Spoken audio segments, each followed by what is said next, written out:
This podcast is intended for a mature audience. Listener discretion is advised.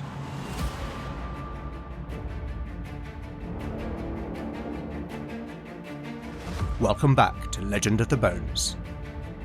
Following in the footsteps of giants, Legend of the Bones is a chimera, a mix of old-school tabletop RPG and dark fantasy storytelling.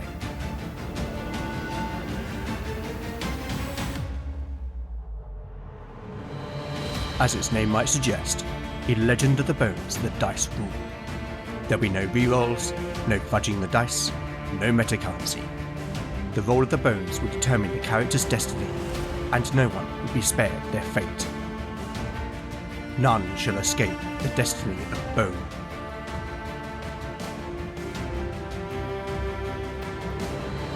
Last time on Legend of the Bones.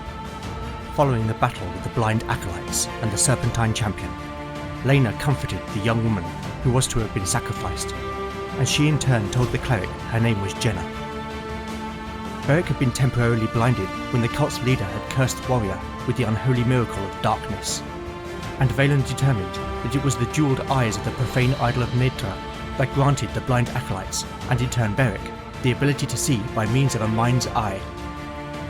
Beric wanted to use this to his advantage and press on without the others to the Underkeep, in the hope that his blindness would protect him from the Serpent Queen's petrifying gaze.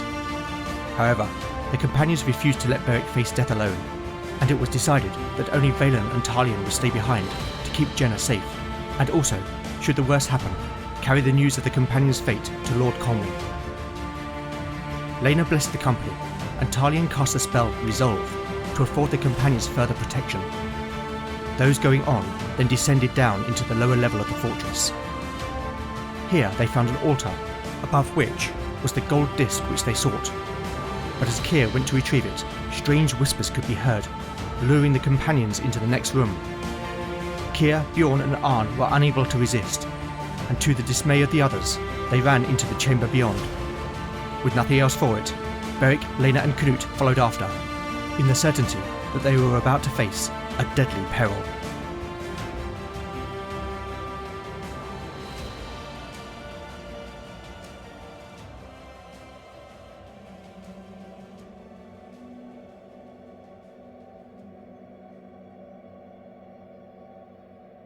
Chapter 30, Part 1, Day 33, Night. Party status: Beric, 23 out of 28 hit points. Lena, 14 out of 20 hit points. Keir, 10 out of 12 hit points. Knut, 15 out of 20 hit points. Bjorn, 12 out of 12 hit points. Arn, 12 out of 12 hit points. Spells available.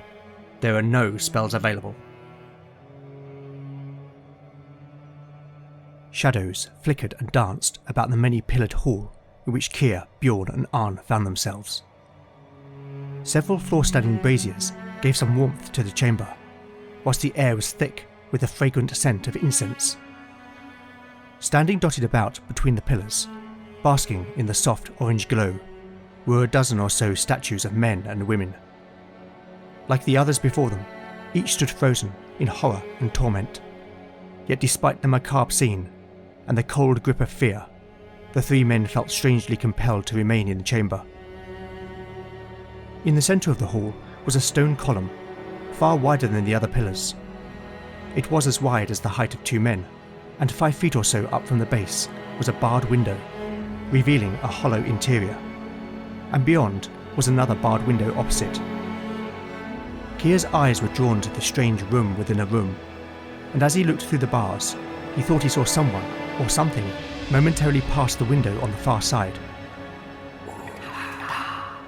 The same hushed voice of a woman resonated about the hall, though they understood not the words. But then the voice was answered by hissing noises, coming from many places about the room. "Who's there?" the rogue called out. From the corner of his eye, Keir could see the 2 Skarne men hefting their spears, prompting him to draw an arrow and knock it to the string of his bow. "Show yourself!" he demanded, somewhat impotently, for they were hardly in a position of strength. He muttered a curse under his breath, for at that moment several figures emerged from behind the pillars. They looked the same as the Serpentines the companions had fought earlier, except the bodies of these had the curves of women, and instead of armour, they wore shifts of fine linen, held at the waist with belts of bronze. Then, from around the corner of the inner room, the form of something monstrous slithered into view. It had the upper body of a beautiful, bare-breasted woman, her ageless face framed by raven locks which hung in tresses about her shoulders, whilst the lower parts were those of a giant coiling serpent. The three men were mesmerised by the grotesque sight, until Beric's voice cried out from behind, "Blindfolds!"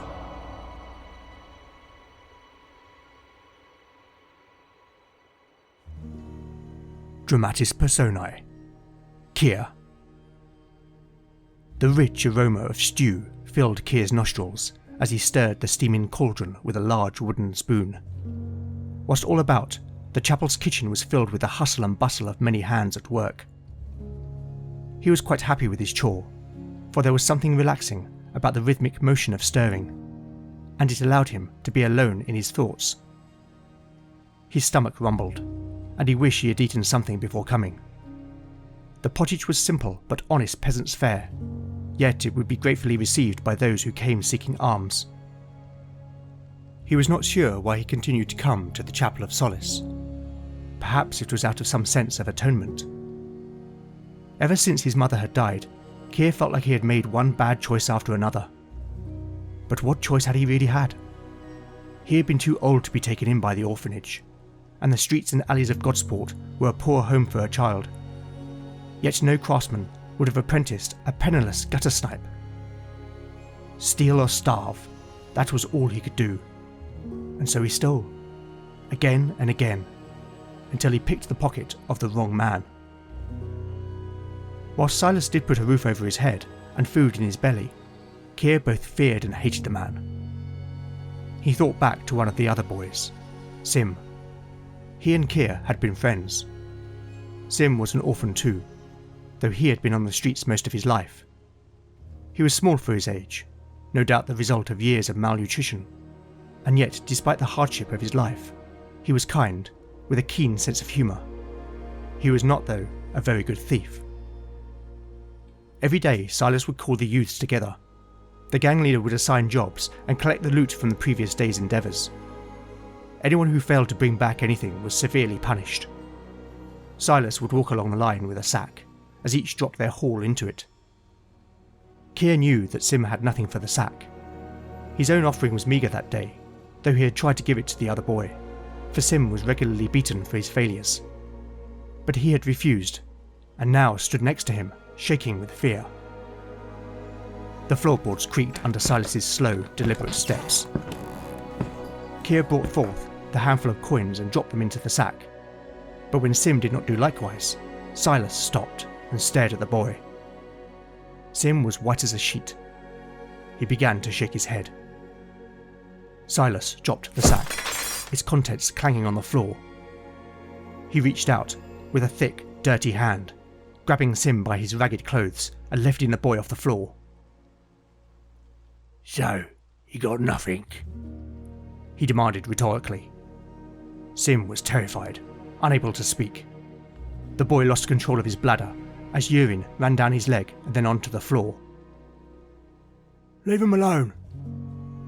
To his own surprise, Keir found himself stepping forward to challenge the gang leader. He was afraid, but he couldn't stand by and say nothing while Sim received yet another beating. The others shuffled uncomfortably behind him. Silas dropped Sim on the floor and turned to face the source of this insolence. He looked at Keir and sneered. "So, you think you're a big man?" he said menacingly, coming close. Silas was a huge man, and he towered over the adolescent. Keir could smell Silas's rank breath as he stared up at the man's ugly, pockmarked face, trying to appear confident, though in truth he was terrified. "You think you're man enough to challenge me, eh?" A string of spittle hung over Silas's lower lip and then onto his thick, black beard.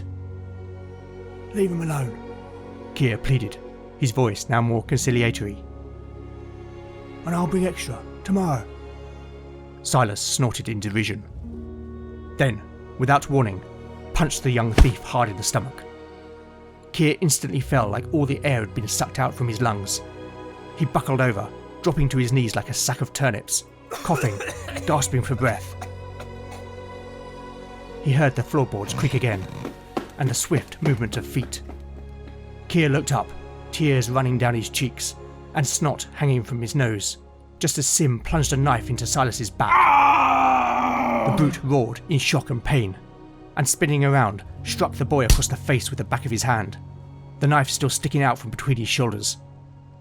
Sim was sent flying backwards, sprawling on the floor as he landed. The assembled youths cowered, as Silas reached behind and with a grunt pulled the knife free. He walked over to where Sim was crumpled on the floor, then, groaning as he bent, picked him up by the scruff of his tunic and pulled him round to face Keir. The boy's nose was broken and his mouth was bloody. Keir looked up at Silas's cold, hard eyes, filled as they were with nothing but cruelty and malice. If a look could kill, he had just seen it. And at that moment, he realised that he stared upon the face of evil. Silas's lip curled up in a smile of pure wickedness. This He said in a low voice, is on you. before pulling back Sim's head and drawing the knife quickly across the boy's throat. Blood arced across the room. Sim's arms and legs flailed wildly, and then went still, as his tunic became red. Silas let go, and Sim's lifeless body fell to the floor. He stared at Keir a moment longer. Get rid of this filth. He growled, and then, without saying another word, he walked out of the room. Keir? A voice called. It was Agatha. The nun's interruption snapped Keir back into the present. Someone's got their head in the clouds. She smiled kindly. The nun had a plain, unremarkable face, framed by light brown hair tied in braids, which was common among women in the priesthood. Her eyes were green, and she had a smattering of freckles across her nose, which gave her a girlish look. She could have only been 10 years older than Keir, yet she had the tendency to mother him. In truth, he liked it. I think it's ready. The nun declared. Go have a rest. She suggested, taking the spoon from his hand. I'll bring you a bowl shortly. Keir wandered outside into the small courtyard garden to the rear of the chapel, and sat on a bench. He closed his eyes, and for a long time just felt the warmth of the sun on his skin, while listening to the sounds of the city beyond the garden's walls. Here you are. He opened his eyes to a smiling Agatha. She handed him a wooden bowl and a spoon, before sitting down next to him. Keir set the bowl aside. She said nothing, letting the silence draw between them. She knew Keir well enough to know that the young man would speak when he was ready. Eventually, he did so. Am I an evil person, Agatha? Keir asked. He had always been honest with her about his life. The nun gave him a sympathetic smile. You sometimes do bad things, She said directly. but that does not make you evil. You have had a poor start in life, yet despite that, I know that in your heart, you are brave, kind, and loyal. She took his hand in her own, and Keir turned to look her in the eye. How do you know that? Simple. She said. Faith. Agatha's expression changed. She had become more serious. For once, before we even met, Naya sent me a dream about a young man of poor circumstance, but kindness of soul, who one day would do great deeds in service of the Nine. And in that dream, the young man's face was yours.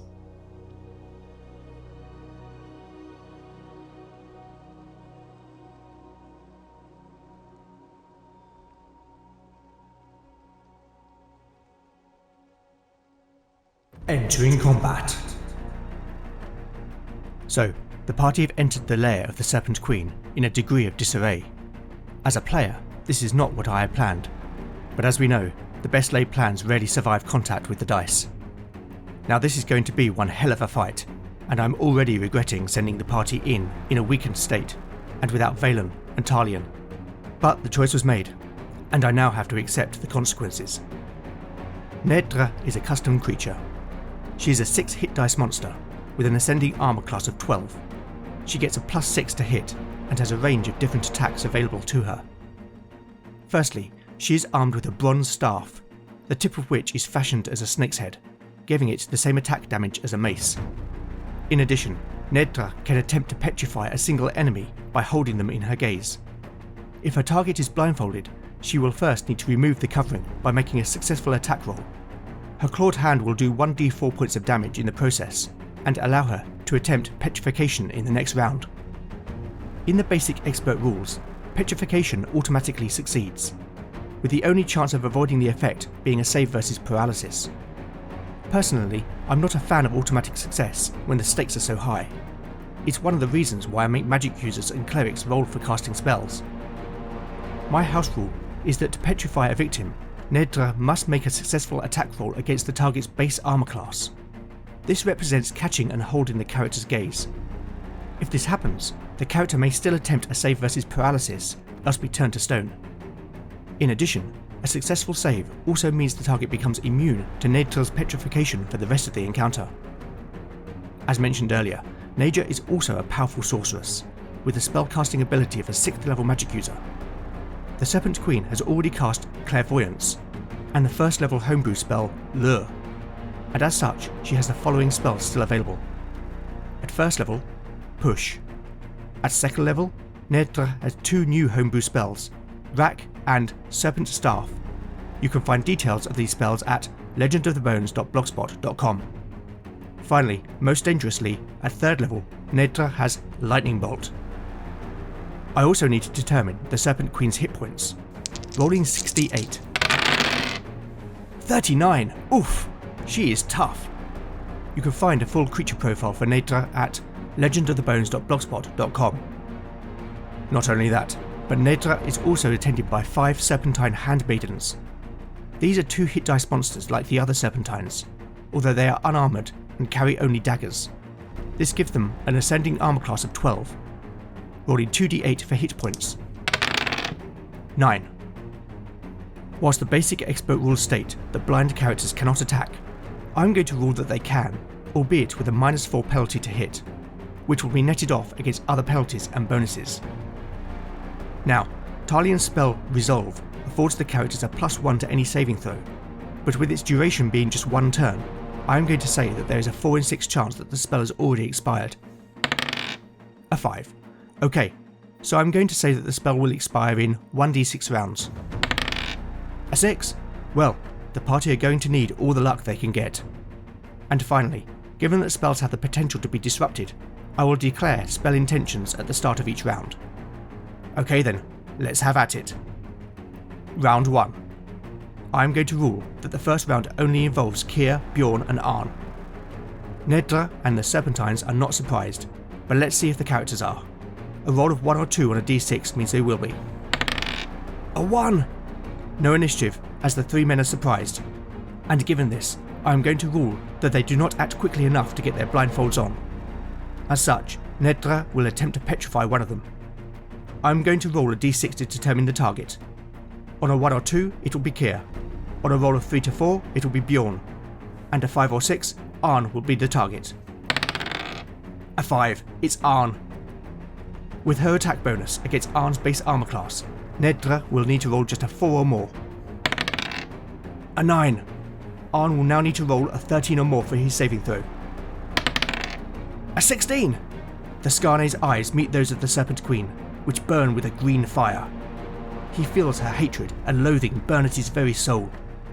Panic rises within him as he feels his muscles begin to stiffen in response, until the memory of Talion's song floods suddenly into his mind. A sense of calm, determination and resolve washes through his body, and he realises the malevolence of Nedra's gaze no longer holds any power over him.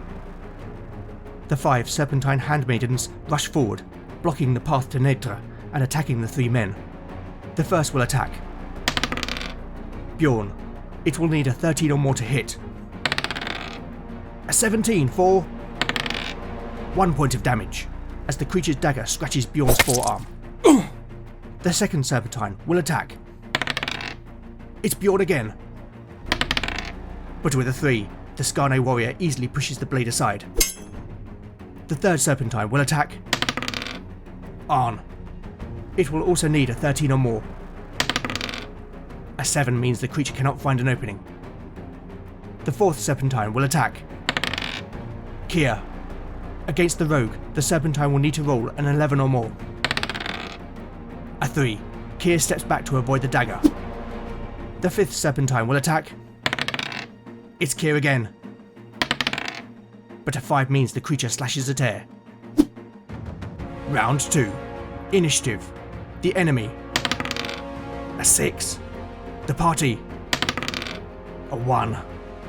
As the enemy has won the initiative, I'm going to rule that their attacks will still focus on Kia, Bjorn and Arn. Spell intentions, none. Having failed to petrify Arn, Nedra turns her attention towards the other 2 men. She will target... It's Bjorn. As before, the Serpentine Queen will need to roll a 4 or more to lock gaze. A 20. Bjorn's only hope is to make a save versus paralysis. He will need to roll a 13 or more. Here is the roll. An 8. Nedra locks eyes with the warrior and pours 1,000 years of malice into Bjorn's soul. He feels his whole body being weighed down and crushed by it. First his feet, and then his legs, as the sensation works its way up his body. The pain is overwhelming. He opens his mouth to scream, but no sound escapes, as his body hardens to stone. Canute cries out, No! But it's too late, and the enemy presses the advantage. The Serpentine handmaidens do not relent. The 2 that were attacking Bjorn switch their focus to Arn. The first stabs forward with its curved dagger. An 18 is a hit for 3 points of damage, stabbing Arn's thigh as he is caught off guard whilst in shock at Bjorn's fate. The second Serpentine slashes with its blade. A 15 is also a hit for 1 point of damage. Arn is in real trouble as the third Serpentine presses its attack. But with a 6, Arn finally recovers his wits and dodges the stab. The fourth Serpentine is attacking Kia. It needs an 11 or more. A 16 for 3 points of damage as the creature stabs Kia in the shoulder. The fifth Serpentine will also attack Kia. A 19 is a hit for 1 point of damage, cutting the rogue's forearm. Now for the party's actions, and they need to get this fight under control. Kia steps back from the 2 Serpentines, pulling his blindfold down also, before shooting an arrow at close range. A 17 is a hit for 3 points of damage as his arrow thumps into the shoulder of one of the Serpentines. Beric runs forward to attack one of the Serpentines on Kia. With his bonuses, he needs a 7 or more. An 11 hits for 5 points of damage. The warrior's blade slashes the Serpentine across the midriff, tearing its dress and splattering blood over a nearby pillar. Lena also moves to support Kia, pulling her blindfold down over her eyes as she does so. Penalties and bonuses taken into account, the cleric needs to roll a 14 or more to hit. A 2. Lena is initially disorientated with the blindfold. Canute likewise pulls his blindfold down before charging to support Arn. A 16 is a hit for 5 points of damage as his blade slashes the creature across the chest, blood misting in the air. Arn strikes back at one of the Serpentines attacking him. A 12 hits for 3 points of damage as he skewers the creature's thigh. Round 3. Initiative. The enemy. A 1. The party. A 4. Spell intentions. Nedra intends to cast Rack against Beric. Let's hope the party can make the most of their advantage. Kia knocks another arrow. He needs a 13 or more. But with an 11, he can't risk a blind shot with Lena in the way. Beric swings his sword at his enemy. A 10 is a hit for 4 points of damage. The warrior's blade bites deep into the Serpentine's shoulder. Gouts of blood erupt from the wound, and the creature falls. Buoyed by hearing Beric slay one of the creatures, Lena presses the attack. A 14 is just enough, causing 5 points of damage. The cleric brings her warhammer round in a sweeping arc, smashing into the creature's side. There is a cracking sound, as several of its ribs are broken. Canute strikes out with his blade, needing a 13 or more. A 4. The Serpentine sidesteps the blow. Arn is still fighting 2 enemies, but now immune to Nedra's gaze. He can attack without penalty, needing a 12 or more. A 12 for 6 points of damage. The Skarne warrior faints, drawing one of the creatures before thrusting forward and taking it in the throat. The spearhead drives deep into the Serpentine's neck, severing its spinal cord, killing it instantly. The party are gaining control, but now the enemy retaliates. Nedra will attempt to cast the spell Rack on Beric. This is a homebrew second level spell, in which the caster bends their will to cause the target to be racked with pain throughout their entire body, suffering 1d4 points of damage for each round the caster concentrates on the target, up to a maximum number of rounds equal to the caster's level. The target may neither move nor take any action whilst under its effect, though a save versus spell may be attempted in the first round to resist. If successful, the spell ends. The caster may also choose to end the spell at any time, and equally, the spell ends if the caster's concentration is interrupted, for example should they suffer any damage. Nedra will need to roll a 15 or less for her casting roll. A 1! That's an overcharge! As a reminder, in Legend of the Bones, a casting roll of 20 is a miscast, and a casting roll of 1 is an overcharge. Both can be dangerous, but an overcharge may also result in an additional effect. Rolling a d6 against my custom overcharge table. A 6! That's lucky for Beric. This result means that the caster suffers 1d4 points of damage per spell level, as the spell overcharges, sending uncontrolled raw magic through the caster's body. Plus there will be an additional roll on the overcharge table. First, let's see how much damage Nedra takes. Rolling 2d4. 8 points. Now for another roll on the overcharge table. A 5. That result means that the spell does not leave the caster's memory, and it remains available to be cast once more. A mixed bag for Nedra, but back to Beric, because the warrior needs to make a save versus spell or be overcome with pain. He needs to roll a 15 or more. A 6! The Serpent Queen holds out her clawed hand towards Beric, reciting the incantation. Suddenly, Beric feels like his insides are being torn apart. He drops to the floor, writhing in agony. Beric initially takes 3 points of damage. The Serpentine handmaidens continue their assault on the party. The enemy attacking Canute lunges forward. It needs a 15 or more to hit the Skarne. A 17 for 4 points of damage. The Serpentine gets inside Canute's defences and stabs the warrior in the abdomen, splitting the rings of his mail hauberk in the process.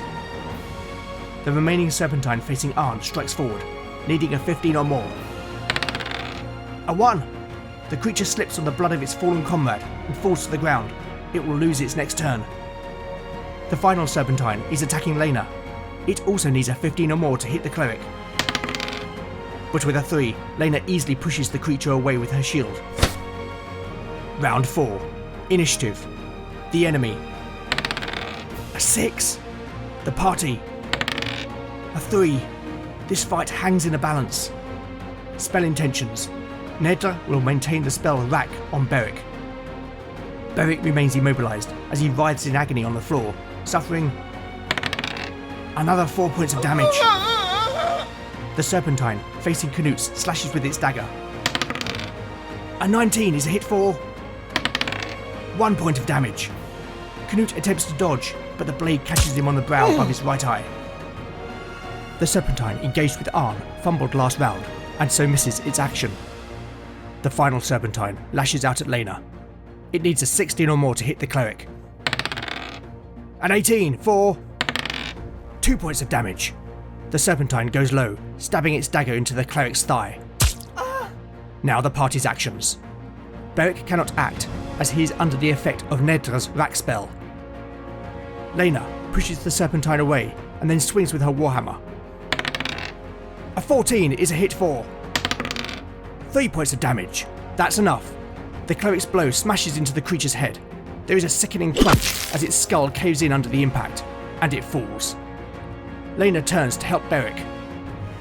Hearing Lena slay her adversary, Keir disengages and begins to move around the central circular room in an attempt to get behind Nedra. Having been cut by his enemy, Canute counters.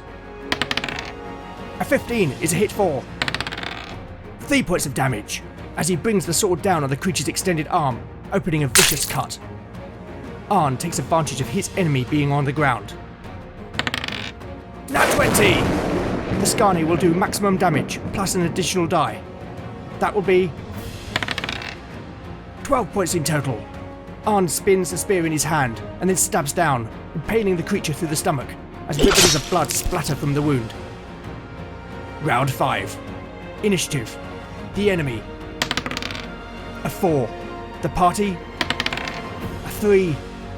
Seeing Lena kill her enemy and look towards her, Nedra ceases her spell on Beric and attempts to cast Lightning Bolt at the cleric. Nedra will need to roll a 15 or less for her casting roll. An 8. Lightning shoots from the Serpent Queen's outstretched fingers, hitting Lena in the chest. The cleric screams in pain. This is bad. Due to Nedra's casting level, Lena will take 66 points of damage. But this can be halved if the cleric passes a save versus spell. Let's find out how bad this is. Rolling 6d6. 24 points of damage. Lena must make her saving throw, else she will die. But even if she does, Lena only has 12 hit points remaining, meaning that she would be on 0 hit points and unconscious. Lena needs a miracle. Will it come? With Talian's spell and the power of her holy symbol, the cleric needs to roll an 11 or more. Here is the roll. A 16! Lena drops to the floor. The pain is overwhelming. She has never felt such agony. But somehow, she manages to grip hold of her holy symbol, and her lips barely move as she mutters a prayer before everything fades to black. Meanwhile, the only remaining Serpentine lashes out again at Canute. A 15 is a hit for 6 points of damage. The creature gets in close once more, plunging its dagger into the Skarni's shoulder. Canute is badly wounded and near death himself. Now it's the party's turn, but things are not looking good. Beric is free of Nedra's spell, but I'm going to rule that he will miss his action as he picks himself up from the floor. Keir is still moving around the circular room, but the rogue has removed his blindfold and drawn his sword. Canute will try to counter against the Serpentine handmaiden. But with a 4, all he can do is weakly push her away. Arn, seeing his lord in trouble, attempts to strike the Serpentine with his spear. But with a 10, the creature dodges his thrust. Time to recap on remaining hit points. Nedra stands at 32 hit points. The Serpentine handmaiden has just 1 hit point. Beric has 16 hit points. Lena is unconscious with 0 hit points remaining. Keir has 2 hit points. Canute has 3 hit points. Arn has 8 hit points. Bjorn is dead, having been petrified. Things are looking pretty stark for the party. I'm not sure they're going to get out of this alive, but right now they have to fight on, else leave Lena to die. Round 6. Initiative. The enemy. A 3. The party. A 4. Spell intentions. None. Filled with rage at seeing Lena fall, Beric grabs his sword and charges at the Serpent Queen. A 15 is a hit for 3 points of damage as his blade slices across her waist where human meets snake. Canute attacks the Serpentine handmaiden. A 17 is a hit for 6 points of damage. The Skarni hacks down with his sword. The blade completely severs the creature's right arm at the shoulder. Blood sprays wildly from the stump, and it falls. Arn rushes to support Beric against Nedra. But with an 8, the Serpent Queen knocks the spear aside with her staff.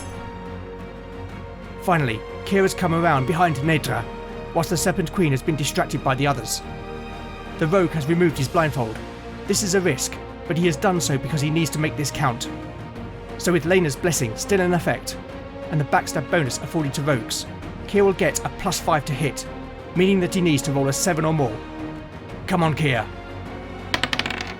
Nat 20! Wow, I cannot believe that's just happened. So wait, that means Kier will do maximum damage, plus another die, and that will also be doubled for the backstab. Let's work that out. Okay, 8 plus 4 times 2 will be 24 points of damage. Kier runs forward and plunges his sword into the Serpent Queen's back. The blade passes clean through, erupting from her chest with a volcano of blood, bone and bits of her internal organs. She cries out in a strange, guttural voice, but despite the grievous wound, the Serpent Queen does not fall. Nedra is down to just 5 hit points. The party have had a miracle, and they might just get out of this alive. But wait, there's only one logical response that Nedra would make. The Serpent Queen spins around, ripping the sword from Kier's hand, still embedded as it is in her body. She sees this puny mortal, with no blindfold, and her eyes flare. Nedra will attempt to petrify Kier. To lock gaze, she will need to roll just a 5 or more. It's a 14. Oh no. Kier's only hope is to pass a save versus paralysis, in which he needs to roll a 12 or more. Our rogue needs another miracle. Here is the roll. I rolled a 6. As Nedra spins around, ripping the sword from Kier's hand, he is thrown off balance and falls to the ground. As he turns to pick himself up, his eyes meet those of the Serpent Queen. All her hatred, cruelty and malice penetrates his mind, body and soul. He is overwhelmed and consumed with agony, and for an instant he is transported back to the image of Silas. His legs become heavy and rooted to the ground. His muscles tighten, and his skin turns grey. His last thoughts turn to that kindly nun, whom he loved more than anyone, and who loved him. He opens his mouth one final time. Agatha! Beric cries out, Kier, no! But there is no time to mourn, for Nedra still lives, and she may yet claim more souls. Round 7. The party really need to win the initiative. Nedra. A 1. The party. A 6. Spell intentions. None. Beric, tears running down his cheeks, is consumed with hatred. He throws himself towards Nedra in furious rage. The warrior needs a 7 or more. An 11 for 7 points of damage. Beric hacks with his sword at the Serpent Queen's back. The blade bites deep, tearing apart her flesh and severing her spine. Nedra's body sways momentarily before falling to the ground.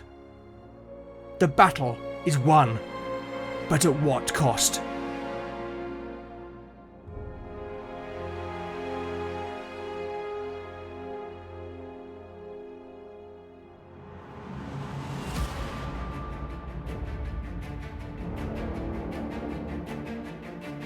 Thank you for listening to Legend of the Bones. As this was a slightly longer episode, I'll keep things brief. Once again, I need to shout out to my fantastic cast of voices. Newcomer to the show, voicing Sister Agatha, is Maddie Searle. Maddie is a writer, streamer and podcaster.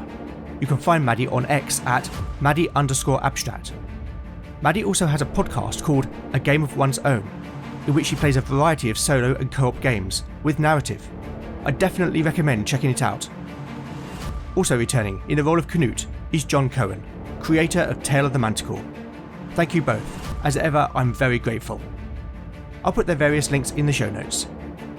You can also help by liking or reposting new episode announcements, or by recommending the show online or to a friend.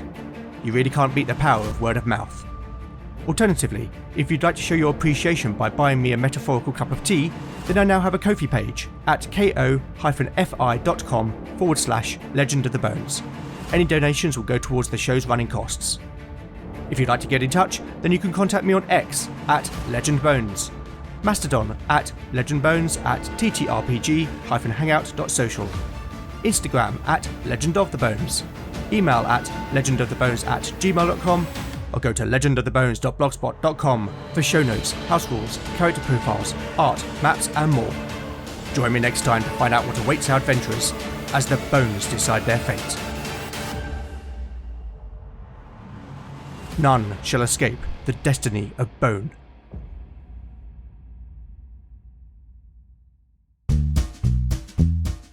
We're going to give it another go. It's a bit more zing. A bit of zing. Zing. Yeah. Ready? Hello. With a hello. No. Hello. Wait till I get through the whole thing. Ready? Wait till hello with a billowing hilltop. Hello. Oh dear. Waiting to get through the whole thing. No. I mean, I thought that was the whole thing. The whole thing is hello with a billowing hilltop. Okay. That's the whole thing. Yeah? Okay. That was right. That pretty much sums up the show. But if you want to find out any more, you can visit us at www.billowinghilltop. Is it com? Does anybody know? .org. Is it? It's .com. What do we do? What do we play? There's monsters. Does anybody remember? Walking around. I don't know. And, yeah. We will be delighted if you were to join us around our table as we play Dungeons. Is it 5th edition? Hello? Yeah, we think so. Yeah. Yes. Yes. We What play was that Dungeons noise and Dragons. in the background? Sorry, that was me. What was that noise in the background? There will be noises in the background as we play Dungeons and Dragons 5th edition through the classic Paizo adventure path, The Age of Worms. You can expect this. No! Quite a bit of this. I'm completely lost. This. This. Got a bugbear in my underpants. And one of these. Oh dear. We're on Apple Podcasts and we're on Spotify and we're on TuneIn, and you can find us on Twitter and you can find us on Facebook. And we hope you join us. Thanks very much.